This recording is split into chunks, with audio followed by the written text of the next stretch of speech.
Jang'ad bura e doho Mathika Stella Tambo okwayo kanyo machung'ne rango weche kata buche mag nyithindo mondo mi omany yore mamoko mag puonjo nyithindo go ma ok ochwal gi e nyim doho.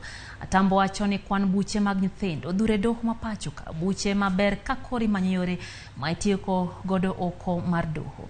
Bende wacho ni kaluwore kod chik nyithindo dwaro mar puonj kod loko timbe nyithindo go ni malo molo tero gi e doho kod ute twech mar yudo kum. Kata kamano kwa jonyuol mondo mi opuonj nyithindgi yorno mabiro duoko chien kwan rawere mago madonjore e timbe machike ma pacho ka ogoyo kum. Thank you all and say that together we can protect here today. Thank you very much for coming. TPP, who is part of us as a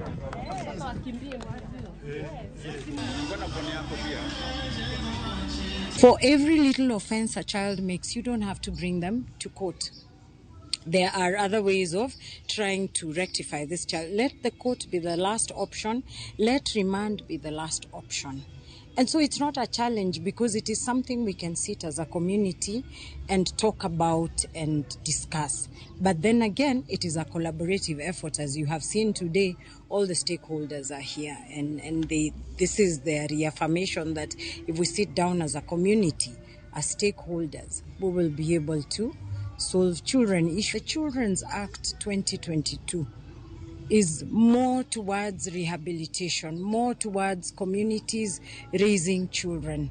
Remember, we just talked about it, that it takes a village to raise a child. I urge parents to be on the lookout, to spend time with their children, make time, because these are the children that are making you work so hard, and take time to let them debrief.